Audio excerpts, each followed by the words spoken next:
In this tutorial, we're going to look at how to add dimensions following British standards. So I've got a shape here and you can see there's a range of dimensions on it. Now there are correct ways of doing this, and that's what we're going to show you just now.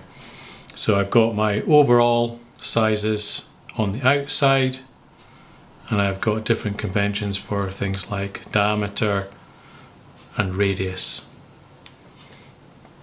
So when you're doing this, it's useful to have something for reference to start with. So if you've got a book or a tutorial or a PowerPoint, it's just something you can refer to check that what you're doing is correct. So I've got a simple block to look at to begin with. So there's our one that we've drawn before.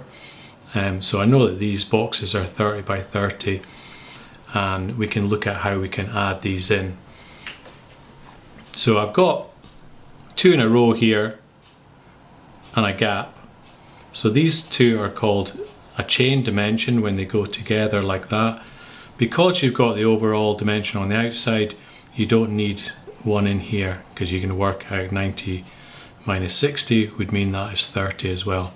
So the idea with dimension is you want to put the minimum amount of dimensions possible that would allow you to make it, for example, if you're doing it in CAD or Inventor. So you can also notice that the smaller dimensions are on the inside and the overall or the larger dimensions are on the outside. You need to leave a bit of room so that you can have your view labels on there as well. So we get a plain one to begin with.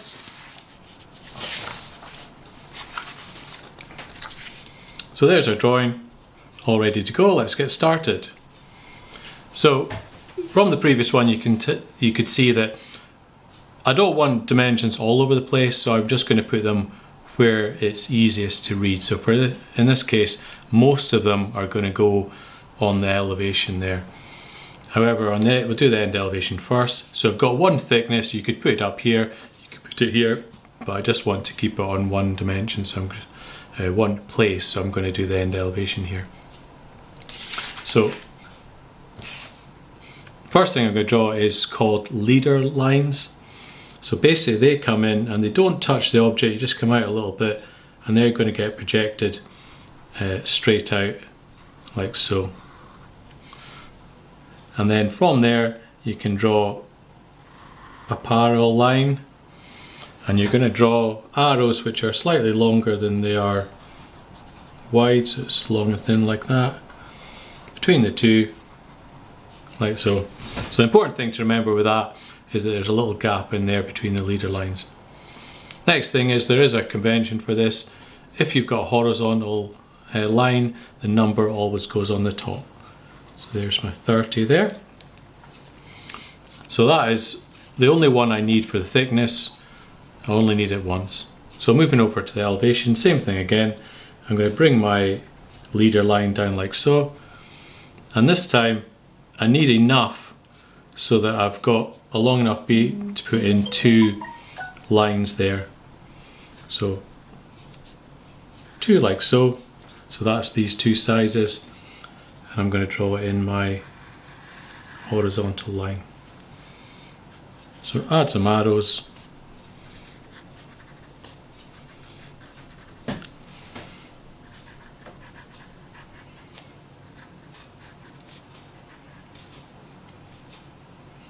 That would be 30, that would be 30 as well. So next set, now like so, and again another parallel line.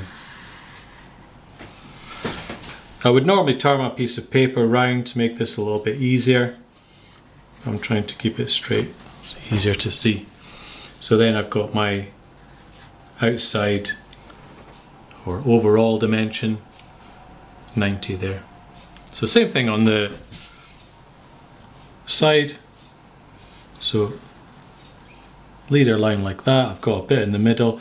Now this one here, you don't normally want to cross the drawing, but I don't have any choice here because it's a hidden detail line. I'm just going to bring it right across. Bring that over.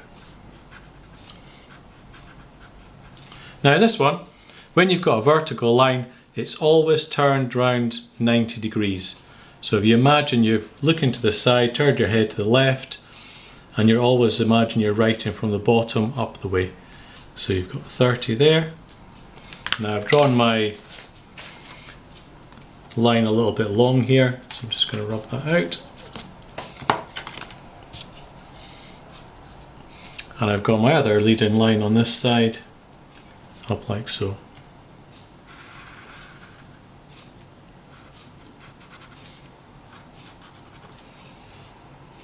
$60 for that one. So in a fairly simple object like that, that's all the dimensions I would need to show. So I've got my original one I had, which is this one, which has some extra shapes if you like. We've got a circle on here, and we've got a radius, and we've got more complexity to it, and some other things to add in as well. So for example,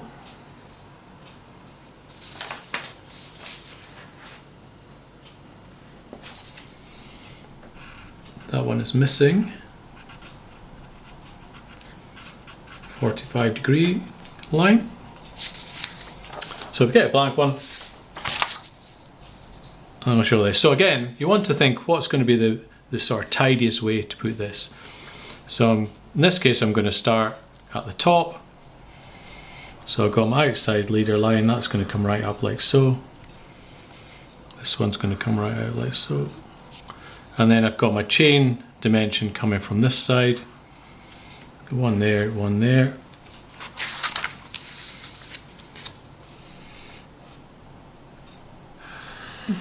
So I'm turning the page just to make it a little bit easier to draw the line in. So when you're doing this, if you just got a sketch that you've drawn or copied in this case, you could just get your ruler out and then you can work out what the sizes would be. So 85 on that side and 60 here. I'll draw my other line in while I'm at it. So there's my outside line and my overall dimension, 160.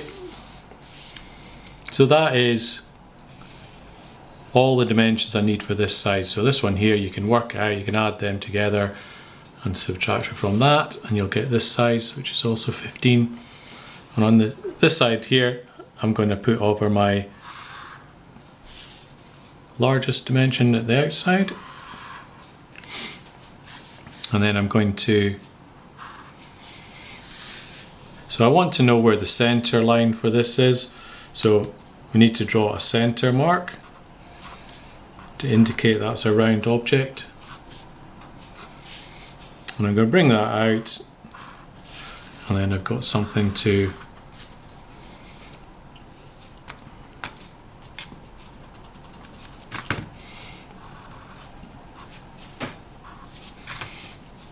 go from. So that one is 60, and then I've got my continuation here for the second part of my chain line. This one is 15. So when you're working this, you want to do it nice and methodically. Just do one side or one part at a time. Take your time so that it is correct. I'll finish off my other one. So I've got same thing again. I want to get that center line there, center mark. Got this one here. Got my dimension there. So another chain line. So I've already got my overall width, so I don't need to add any more than that. That one's 25. That one's 110.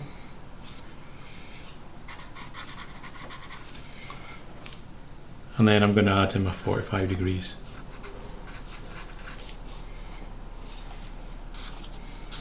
So technically speaking, you probably don't need this one. I'm going to add in for neatness, because you've got a 45 degrees, it just makes it tidier to look at. So 50 for that one, 25 for that. That should continue over there. So last thing I'm looking at is my radiuses, my circle diameter. So normally with these, if you can, do it 45 degrees. So straight out like that. Radius, I'm going to put an arrow on the outside, little horizontal line, capital R for radius, put in the dimension. And for the diameter, normally what you do is you cross through the center like that, keep going until you, off the drawing, horizontal line, arrows in there, diameter symbol and its size. Okay, so one thing I didn't mention, which I should have done, is that when you're doing this, your numbers should be in the center between your two leading lines there. So that shows how to dimension. So make a copy of your one and have a go.